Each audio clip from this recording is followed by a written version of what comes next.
ada yang asik ini, asik. Gimana Mas Agung? Kita akan uji ketika nama-nama nanti beredar kan. Apakah memang ada irisan atau tidak dengan Nasdem secara profesional ataupun secara politik. Karena biasanya ya kejamakan terjadi, siapapun atau partai manapun yang mengusung, yang berkoalisi mestilah ya mahfumnya dapat, walaupun tidak secara langsung, kader langsung misalkan. Nah yang ketiga yang pengen saya tambahkan adalah soal dimensi teknokratik, karena kita ada tantangan yang cukup kompleks di tingkat domestik dan di tingkat luar gitu. Otomatis perlu orang-orang yang punya rekam jejak tinggi, orang-orang yang punya pengalaman yang luar biasa untuk mengelola kabinet ke depan. Sehingga apa? Karena Pak Prabowo ini kan orang makro manajemen ya. Dia punya dalam tanda petik tantangan di mikro manajemennya, sehingga butuh dream team yang oke, yang luar biasa dari segi teknokratik, politik dan publik tadi, agar apa? Agar capaian-capaian strategisnya bisa diraih secepat mungkin. Agar tadi ada klimaksnya, jangan sampai tadi Bang Andi bilang habis diumumkan kemudian dilantik, setelah itu rapat kabinet pertama 2 hari kemudian setelah dilantik, itu kan luar biasa. Nah jangan sampai ini ada anti klimaksnya. Ketika itu terjadi, nah kan bisa jadi bumerang seperti itu. Dan harapannya ketika dream team yang tadi terbentuk, orang-orang yang memang cakap, otomatis ini bisa membantu dan mengakselerasi kinerja pemerintah seperti itu. Oke, postur kabinetnya Bang Dhanil, kalau tadi dikatakan oleh Mas Agung ini terbentuknya dream team, komposisinya seperti apa sih sebenarnya? Mayoritas akan diberikan kepada mereka kalangan profesional, partainya jatahnya kemudian lebih sedikit, tidak balance, tidak sama, atau seperti apa begitu? Kalau tadi Mas Agung sudah mengatakan ini adalah hambalang idol. Nah kalau Pak Prabowo ini ngomong aku sih yes-nya, itu untuk siapa sebenarnya mayoritasnya? Tentu yang prioritas adalah partai-partai koalisi ya, itu otomatis ya. Kenapa? Karena partai koalisi Kim adalah partai yang mengusung, dan tentu salah satu yang utama dan pertama tentu adalah partai pengusung. Nah, namun tentu seperti sudah disampaikan berulang kali oleh Pak Prabowo, bahwasannya yang diajukan oleh partai pengusung harus dipastikan itu memenuhi kriteria dan persyaratan yang sudah disampaikan oleh Pak Prabowo. Saya sering mengulangi bahwasannya penting integritas, penting kompetensi, keahlian, kemudian loyalitas dan sebagainya. Nah, ini pasti dimiliki oleh partai-partai pengusung, maupun nanti ada tambahan partai yang akan ikut mendukung setelah kemenangan Pak Prabowo. Kemudian kedua tentu adalah kelompok-kelompok masyarakat. Banyak kan yang mengajukan itu sebenarnya bukan hanya partai politik pengusung maupun partai yang kemudian bergabung, tapi juga adalah dari kelompok-kelompok masyarakat, misalnya dari ormas, kemudian dari kelompok profesi, dari universitas dan sebagainya.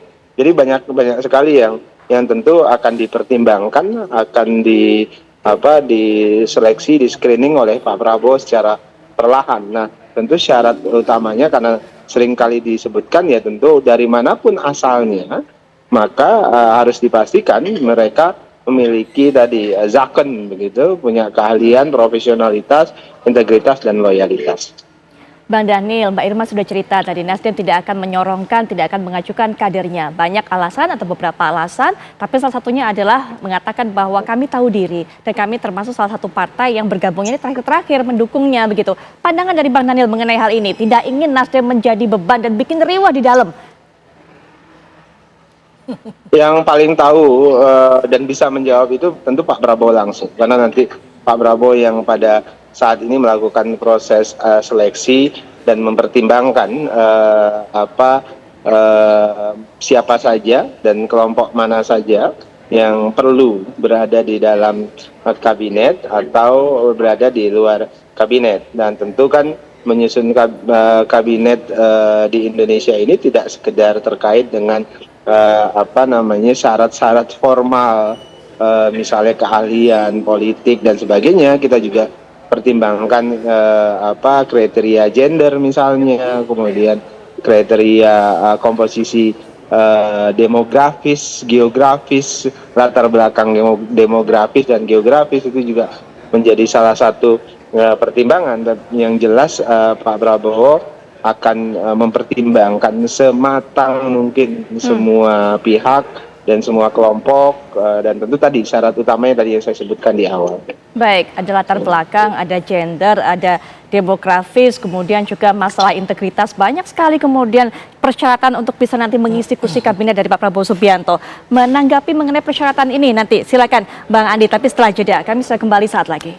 Sudah diungkapkan tadi oleh Bang Dhanil ada beberapa syarat yang harus dipenuhi oleh sosok-sosok yang akan diajukan oleh masing-masing partai politik sehingga kemudian bisa terpilih oleh Prabowo Subianto untuk bisa menjalankan tugasnya, fungsinya sebagai seorang menteri. Dari Demokrat sendiri, Bang Ade, cukup memiliki sumber daya yang cukup banyak tentunya untuk bisa bersaing nama-namanya dengan mungkin nanti ada jagoan-jagoan juga dari pihak-pihak kelompok masyarakat seperti dikatakan oleh Bang Dhanil tadi. Jadi memang kalau kami dari partai tentu saja menyiapkan kader-kader terbaik. Dan memang saya rasa juga masing-masing partai, tapi Partai Demokrat itu memang secara sengaja merekrut orang-orang profesional masuk ke dalam partai. Kita ingin partai kita juga punya ahli untuk hampir semua bidang, tapi tentu saja tidak semua, tetapi hampir semua bidang kita bisa punya orang ahli-ahlinya. Tapi tentu saja kalau diminta oleh Pak Prabowo nantinya kami akan menyodorkan kader-kader yang terbaik, tapi terserah kepada Pak Prabowo apakah orang semacam ini cocok bagi kebutuhan beliau. Jadi yang paling penting kan kebutuhan beliau. Waktu saya juga masih ingat dulu waktu bersama Pak SBY di zaman Pak SBY jadi presiden, itu kan banyak sekali CV yang masuk dari segala macam penjuru. Betul kata Bung Dhani tadi, dari ormas, dari profesi-profesi masuk semuanya. Nah kalau dari partai memang kita melalui ketua umum. Tentu saja nggak mungkin kalau kader partai tiba-tiba nyelonong sendiri ke Hambalang. Pak Prabowo sendiri tentu tidak akan mau kalau kader partai langsung begitu tanpa melalui ketua umum. Jadi bagi kami kader partai kita menyiapkan, tapi tergantung dari permintaan dari beliau, misalnya Partai Demokrat tolong bantu kita di bidang-bidang ini, siapkan kader dari bidang-bidang itu, tentu saja kita lakukan itu melalui ketua umum. Itu rasanya pakemnya untuk yang teman-teman dari partai. Setelah itu ya tentu saja usernya ya Pak Prabowo sendiri melihat apakah kader partai ini cocok dengan kebutuhannya. Kalau misalnya tidak cocok bisa saja beliau coba cari yang lain lagi deh, dan sebagainya dan sebagainya. Proses tawar-menawar yang cukup panjang sepertinya antara partai-partai ini dengan Pak Prabowo Subianto. Saya tidak mau mengatakan tawar-menawar, tetapi lebih pada sesuai dengan kebutuhan beliau apa tidak. Misalnya kalau kami menyodorkan yang kader yang ini, beliau melihat bahwa butuhnya yang seperti apa begitu, bisa saja kami siapkan. Sebenarnya kalau masing-masing partai itu seringkali untuk satu jabatan aja ada beberapa kader yang bukan hanya satu, bisa ada beberapa. Waktu zaman Pak SBY dulu saya lihat beberapa partai untuk satu posisi kabinet bisa meluar 3 orang. Malah ada partai pada waktu masa saya ingat 9 orang. Karena ketua umumnya tidak mau memotong, mengkat. Jadi semua yang berminat dikasih sorokan sama presiden. Suruh presiden pilih dari 9 orang itu. Tapi oleh Pak SBY, saya masih ingat juga Pak SBY, wah ini namanya kasih kerjaan sama saya.